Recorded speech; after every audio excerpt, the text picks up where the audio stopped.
నాయక్ గారు కోరినట్టుగా ఖచ్చితంగా పకడ్బందీగా అమలయ్యే విధంగా అందరికి అందే దిశగా మరి ఒక స్పెషల్ ఆఫీసర్ను అలాట్ చేసి దీన్ని పకడ్బందీగా అమలు చేయడం జరుగుతుంది అధ్యక్ష. అట్లాగే ఈ 12,000 కూడా అయితే ముఖ్యమంత్రి గారు ప్రతిపాదించి మొన్న బడ్జెట్లో మరి చెప్పడం కూడా జరిగింది. ఈ 12,000 రూపాయలను 3 విడతలు ఇవ్వడం జరుగుతుంది అధ్యక్ష.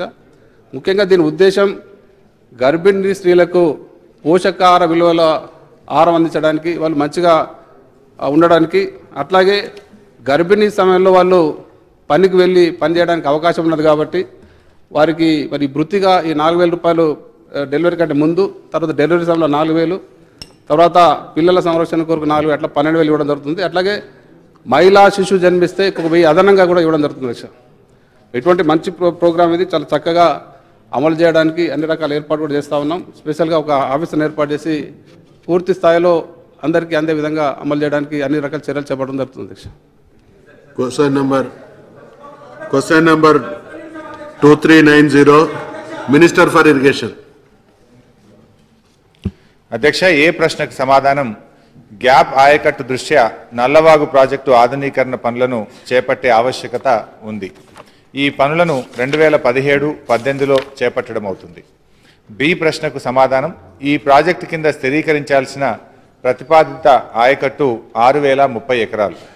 సి ప్రశ్నకు సమాధానం అవునండి, 2,600 ఎకరాల గ్యాప్ ఆయకట్టు ఉంది. అంటే కలిహేరు మండలంలోని 2,000 ఎకరాలు, పిట్లం మండలంలోని 600 ఎకరాలు. డి ప్రశ్నకు సమాధానం గ్యాప్ ఆయకట్టును పూరించడానికి నల్లవాగు మధ్య తరహా ప్రాజెక్టు ఆధునీకరణను చేపట్టాలని ప్రతిపాదించడమైనది. భూపాల్ రెడ్డి గారు.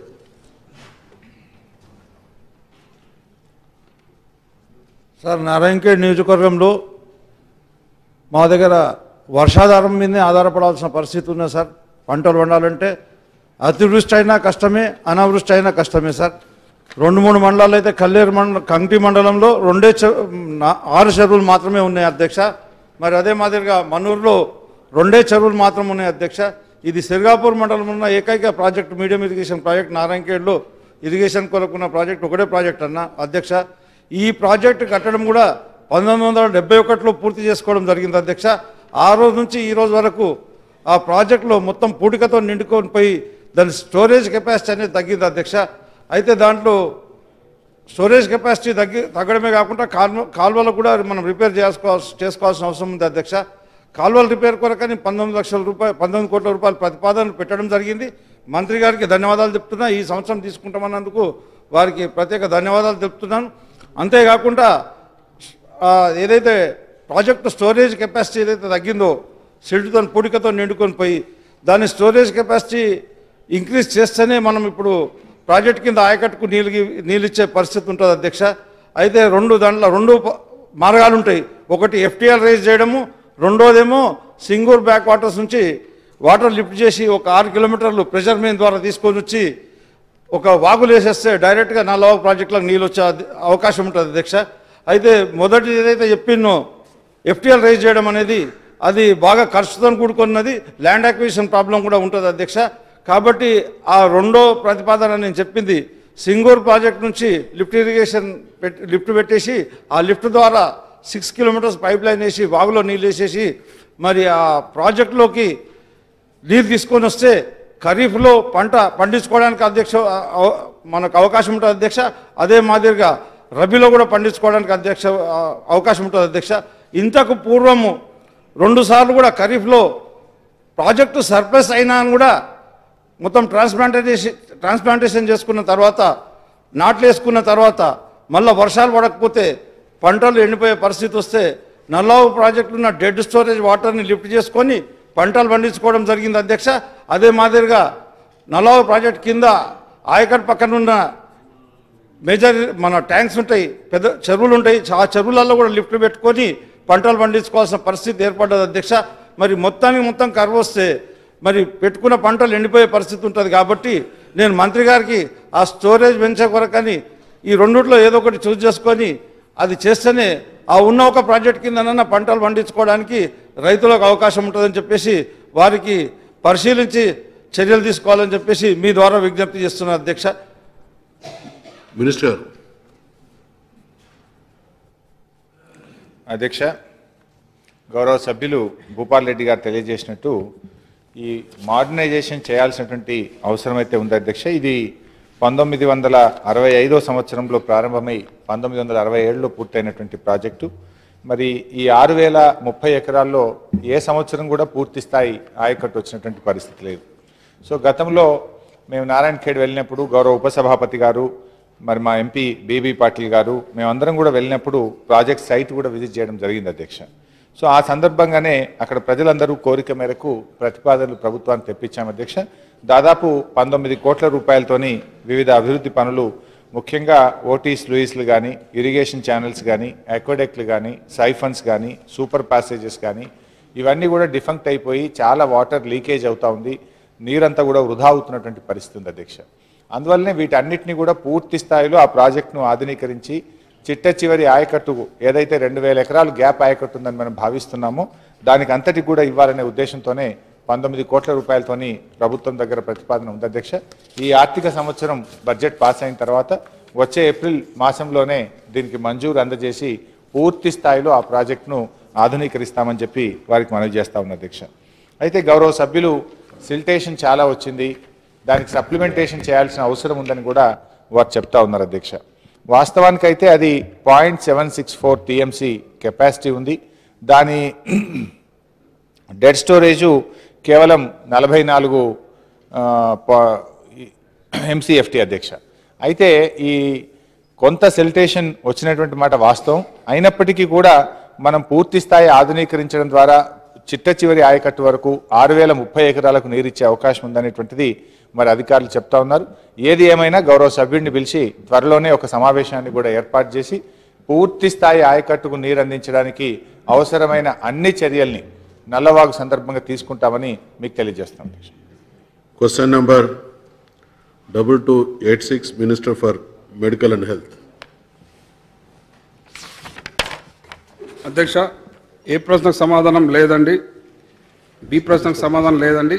కేంద్ర ప్రభుత్వ జాతీయ ఫార్మస్యూటికల్ ప్రైసింగ్ సంస్థ 13/2/2017 తేదీ గల ఎస్ఓ నెంబర్ 412లో ధరలను ప్రకటించింది అధ్యక్ష.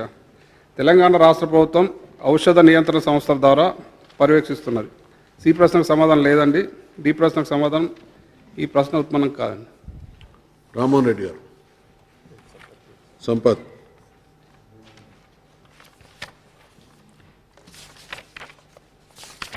అధ్యక్ష,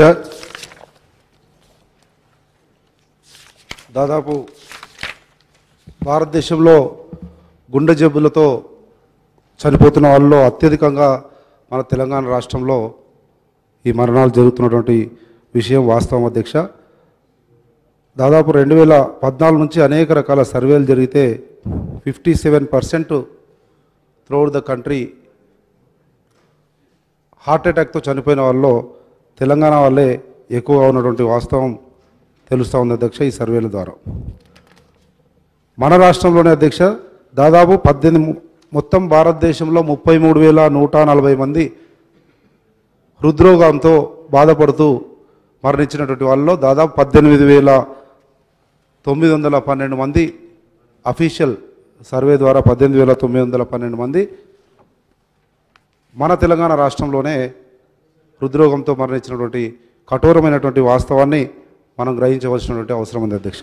దాంట్లో దాదాపు 12,000 పైచిలకు పురుషులు, 6,000 పైచిలకు మహిళలు అస్తమించినటువంటి వాస్తవాన్ని గ్రహించి ఈ హృద్రోగానికి సంబంధించినటువంటి వైద్యంలో వాడే స్టంట్ల విషయంలో కానీ తీసుకోవాల్సినటువంటి అనేక రకమైనటువంటి ప్రికాషనరీస్లో మనము శ్రద్ధ వహించవలసినటువంటి అవసరం ఉంది అధ్యక్ష. గౌరవ మంత్రి గారు ఇచ్చినటువంటి సమాధానంలో అధ్యక్ష ఉత్పన్నం కాదు అంటున్నారు అధ్యక్ష. ఒక ప్రైవేటు లేదా కార్పొరేట్ ఆసుపత్రుల్లో చిన్న గుండె సమస్యలకు స్టెంట్లు వేయించుకోవాలని హృద్రోగులు ఒత్తిడి చేస్తున్న విషయం వాస్తవమేనా అంటే ఈరోజు వందలాది హాస్పిటల్ ఉన్నాయి అధ్యక్ష తెలంగాణ రాష్ట్రంలో. ప్రభుత్వం ఎందుకు అంత ముందుకు వచ్చి జరగడం లేదు అటువంటిది అవాస్తవము. అన్ని ప్రైవేట్ హాస్పిటళ్ళు చాలా చక్కగా హృద్రోగుల ట్రీట్మెంట్ ఇస్తున్నాయి, ఎక్కడ కూడా అవకతవకలు లేవని ఎందుకు ప్రభుత్వము వెనుకేసాక వస్తూ ఉంది ప్రైవేట్ ఆసుపత్రులు అన్నది అనుమానం కలుగుతూ ఉంది అధ్యక్ష. ఎందుకంటే ప్రాక్టికల్ ఎగ్జాంపుల్తోనే చెప్తే అధ్యక్ష మొన్న జరిగినటువంటి చిన్న ఇన్సిడెంట్ అధ్యక్ష. ఒక బీద గ్రామీణ ప్రాంతానికి చెందినటువంటి విశ్వేశ్వర అతను మన నిమ్స్కి వెళ్తే government hospital, yes NIMS is a prestigious hospital in Telangana state అధ్యక్ష. దాంట్లో 60,000కి వేస్తామన్నారు అధ్యక్ష. 60,000కి స్టెంట్ వేస్తామంటే ఇంకా తక్కువకో లేకపోతే క్వాలిటీ మంచిగా ఉంటుందో అని ఇంకో కార్పొరేట్ హాస్పిటల్కి పోతే అక్కడ 1 lakh రూపీస్ చెప్పినారు. ఇంకొక హాస్పిటల్కి పోతే 125 చెప్పినారు, 150. ఆ రకంగా వేరే ఒక్కొక్క హాస్పిటల్లో ఒక్కొక్క రకమైనటువంటి రేటు చెప్తూ ఒక్కొక్క రకమైనటువంటి, అంటే డబ్బులు ఎక్కువ పెడితే మంచి ట్రీట్మెంటు, మంచి స్టెంటు, లేదా డబ్బులు తక్కువ పడితే స్టెంట్లలో క్వాలిటీలో ఏమైనా డిఫరెన్స్ అనేటువంటి అనుమానాలు అయితే ఉన్నాయి. కనుక ఆ హృద్రోగి ఎప్పుడు ఏమవుతుందో అనేది అభద్రతతో ఉన్నటువంటి సందర్భంలో ఇంకా ఈ ధరలు, ఈ పర్యవేక్షణ లేకపోవడం, అస్తవ్యస్త విధానాల వల్ల ఇంకా ఎక్కువ గుండెపోటు వచ్చి ప్రమాదానికి గురయ్యే పరిస్థితి ఉంది అధ్యక్ష. సరైనటువంటి పర్యవేక్షణ లేదన్నది మాత్రం వాస్తవం అధ్యక్ష. గౌరవ మంత్రి గారు చెప్తున్నట్టు ఎస్ అధ్యక్ష, ఫార్మాస్యూటికల్ ప్రైజింగ్ సంస్థ అయితే సెంట్రల్ గవర్నమెంట్ సూపర్విజన్లో ఉందో అదే గైడ్ లైన్స్ను ఇంకా ఎక్కువ, అంటే ఈ తెలంగాణ రాష్ట్రంలో నెలకొని ఉన్నటువంటి ప్రైవేటు వైద్యశాలల పరిస్థితులకు అనుగుణంగా ఇంకేదైనా గైడ్ లైన్స్ యాడ్ చేసి ఇంకా పకడ్బందీగా నిర్వహించాలి. కానీ ఆ సెంట్రల్ గవర్నమెంట్ ఫార్మాస్యూటికల్ ప్రైజింగ్ సంస్థ గైడ్లైన్స్కి అనుగుణంగా మన ఔషధ నియంత్రణ సంస్థ పోతలేదేమో అన్నటువంటి అనుమానం అయితే కలుగుతూ ఉంది. కనుక ఇంకా పటిష్టమైనటువంటి చర్యలు తీసుకోవాల్సినటువంటి అవసరం ఉంది అధ్యక్ష. ఇకపోతే అధ్యక్ష, ఈ సందర్భంగా ప్రభుత్వాన్ని రిక్వెస్ట్ చేస్తూ ఉన్న మీ ద్వారా గౌరవ మంత్రి గారిని ఏదైనా ఒక ప్యానల్ పెట్టండి. మనము ప్రైవేట్ హాస్పిటల్, ఎస్ మళ్ళీ చెప్తా ఉన్నాం, గవర్నమెంట్ హాస్పిటల్స్లో మన ప్రైజింగ్ ఫిక్సింగ్ ఉంది. ఏ దానికైనా మనం కొనడానికి పోతున్నప్పుడు ఒక 10 రూపాయల వస్తువు నుంచి 10 లక్షల వస్తువు వరకు కూడా ఎంఆర్పి ఉంటుంది అధ్యక్ష. కానీ స్టెంట్స్కి ఎంఆర్పి లేకపోవడం వల్ల అడ్డగోలుగా విచ్చలవిడిగా ఎవరికి వచ్చినట్లు వాళ్ళు స్వతహాగా స్వీయ రేట్ను డిసైడ్ చేసుకునే పరిస్థితి ఉంది. కనుక దాని నుంచి బయటపడడానికి ఏదైనా ఒకటి నిర్దిష్టమైనటువంటి చర్యలు తీసుకొని, ఏదో ఇప్పుడు స్టెంట్స్లో కూడా 2-3 రకాలు ఉన్నాయి అధ్యక్ష. ఆ 2-3 రకాలు ఈ డ్రగ్ రిలేటెడ్ స్టెంట్ ఒకటి, మెటల్ స్టెంట్ ఒకటి ఉంది. మెటల్ స్టెంట్ చీప్గా ఉంటుంది, కానీ న్యాచురల్గా హృద్రోగి ఎవరైనా కానీ కొన్ని 4 రూపాయలు ఎక్కువైనా సరే మంచి వైద్యం కావాలనుకుని డ్రగ్ దానికే పోతుండొచ్చు. కనుక దానికి ఆ డ్రగ్ రిలేటెడ్ స్టంట్స్లో ఎక్కడ కూడా ఎంఆర్పి లేకపోవడం వల్ల విచ్చలవిడిగా పోతున్నటువంటి వాస్తవం. దానికి ఏదైనా ప్యానల్ వేసి ఒక నిర్దిష్టమైనటువంటి ఒక 4 ఎక్స్పర్ట్స్తో, మెడికల్ ఎక్స్పర్ట్స్తో, ఈ పర్టికులర్ స్పెషలైజ్డ్ ఎక్స్పర్ట్స్తో ఏదైనా కమిటీలాగా కానీ ప్యానల్ లాగా కానీ వేసి నియంత్రణ చేస్తే మంచిదని నేషనల్ ఫార్మాస్యూటికల్ ప్రైజింగ్ అథారిటీ నార్మ్స్ను ఇంప్లిమెంట్ చేస్తూ ఇంకా ఇక్కడ ఉన్నటువంటి పరిస్థితులకు అనుగుణంగా ఏమైనా యాడ్ చేయవలసినటువంటి అవసరం ఉంది అని చెప్పి కోరుతా ఉన్నా అధ్యక్ష. ఈ ప్రైజింగ్ అథారిటీతో పాటు 2013లో ఇదే రకమైనటువంటి డిస్కషను ఇదే శాసనసభలో ఇంతకుముందు జరిగినప్పుడు, ఆ రోజు కాంగ్రెస్ పార్టీ అధికారంలో ఉన్నప్పుడు 2013లో యూపీఏ ప్రభుత్వం 60,000 నుంచి ఏదైతే యాంజియోప్లాస్టరీ ఎక్విప్మెంట్కి సంబంధించి కొరినరీ యాంజియోప్లాస్టీ అనే దానికి 60,000 నుంచి 40,000 వరకు తగ్గించిన మాట వాస్తవం అధ్యక్ష. ఆ రకంగా ప్రధానమైనటువంటి ఆరోగ్యాన్ని అందించడానికి చేసే ప్రయత్నాల్లో భాగంగా ఆ రోజు కాంగ్రెస్ పార్టీ చేసింది, మేము కూడా వింటా ఉన్నాం. ఇప్పుడు మళ్ళీ స్టంట్ రేట్లు తగ్గినాయి, కానీ ఎంత తగ్గినా నియంత్రణ లేకపోవడం వల్ల అడ్డగోలుగా ప్రైవేట్ కంపెనీలు దోచుకునే పరిస్థితి ఉంది. కనుక దయచేసి దీనికి ఒక సరైనటువంటి నిర్దిష్టమైనటువంటి ఒక కమిటీ వేసి నిర్ధారణ చేసి ఒక ప్రైస్ ఫిక్స్ చేస్తే అది కూడా పబ్లిక్ డొమైన్లో కానీ లేకపోతే ఏ హృద్రోగి అయినా కానీ ఏ స్టంటు ఎక్కడ ఎంత ధరకు దొరుకుతుందని క్లారిటీగా ఉంటే అప్పుడు వాళ్ళు వైద్యం చేసుకోవడానికి వీలు కలుగుతూ ఉంది. ఆ వైపుగా ప్రభుత్వం చర్యలు తీసుకోవాలని చెప్పి మీ ద్వారా మా గౌరవ మంత్రి గారిని కోరుతా ఉన్నాను అధ్యక్ష.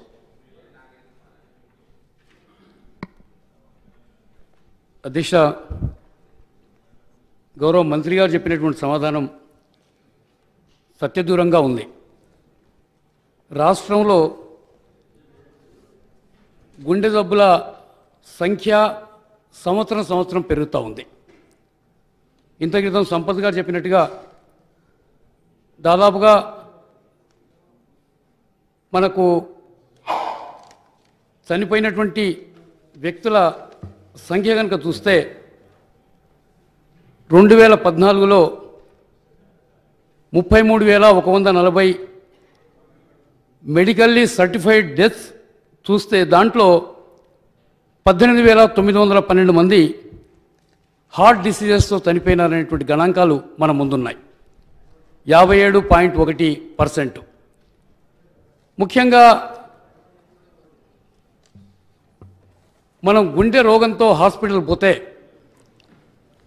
ప్రధానంగా మన రక్తం సప్లై చేసేటువంటి నాళాలు పూడుకొని పోయినాయి, స్టంట్లు వేయాలనేటువంటి మాట ప్రధానంగా మనం హాస్పిటల్లో వింటా ఉన్నాం. ఒకప్పుడు ఇంపోర్ట్ చేసుకునేటువంటి స్టంట్లపైనే మనం ఆధారపడేటువంటి వాళ్ళం. ఇది ఒక గొప్ప బిజినెస్గా ఉండేదనేటువంటి మాట కూడా మీతో మనం చేస్తున్నాను.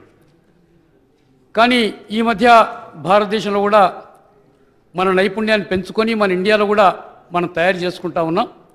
అయినా ఇప్పుడు కూడా నాణ్యతలో ఇంపోర్ట్ చేసుకునేటివే బాగున్నాయి అనేటువంటి మాట అందరి నోట మనం వింటా ఉన్నాం అధ్యక్ష. అదే కాకుండా ఇలా వైద్యం పొందుతున్నటువంటి జనాభా కనుక చూస్తే 80% వైద్యం పొందుతున్నటువంటి వాళ్ళు ప్రైవేట్ హాస్పిటల్స్ నుంచే ఈ వైద్యం పొందుతూ ఉన్నారు. 20% కేవలం 20% మాత్రమే ప్రభుత్వ హాస్పిటల్స్ నుంచి వైద్యం పొందడం జరుగుతూ ఉందనేటువంటి మాట కూడా మీతో మనం చేస్తున్నాను. అందుకనే ప్రైవేట్ హాస్పిటల్స్లో ఈ గుండె జబ్బుతో కనుక మనం హాస్పిటల్ పోతే ఈ స్టంట్లు వేసేటువంటి పేరుతో విపరీతంగా వాళ్ళ నుంచి డబ్బు లాగడం మనం చూస్తూ ఉన్నాం. ఈ మధ్యనే భారత ప్రభుత్వం నేషనల్ ఫార్మాసిటికల్స్ ప్రైసింగ్ అథారిటీ వాళ్ళు ఒక గొప్ప నిర్ణయం తీసుకొని ఫిబ్రవరి 13, 2017 నాడు ఈ స్టంట్ల యొక్క ధరని వారు నిర్ధారించడం జరిగిందనేటువంటి మాట కూడా మీతో మనం చేస్తున్నాను. దాని తర్వాత ఈ స్టంట్ల ధర బాగా తగ్గడం వల్ల ఇలా ముఖ్యంగా ప్రైవేట్ హాస్పిటల్స్లో ఈ స్టంట్లు వేసేటువంటి కార్యక్రమాన్ని కొంతకాలం నిలిపివేయడం జరిగిందనేటువంటి మాట కూడా మీతో మనం చేస్తున్నాను. ఎందుకంటే మనకు ముఖ్యంగా చూస్తే హాస్పిటల్ టు పేషెంట్ వరకు వచ్చే వరకే దాదాపుగా 650 కొన్ని రకాల స్టంట్లు డ్రగ్ ఎల్యూటింగ్ స్టంట్లో 650% లాభం ఉంటా ఉంది వాళ్ళకు. వాళ్ళు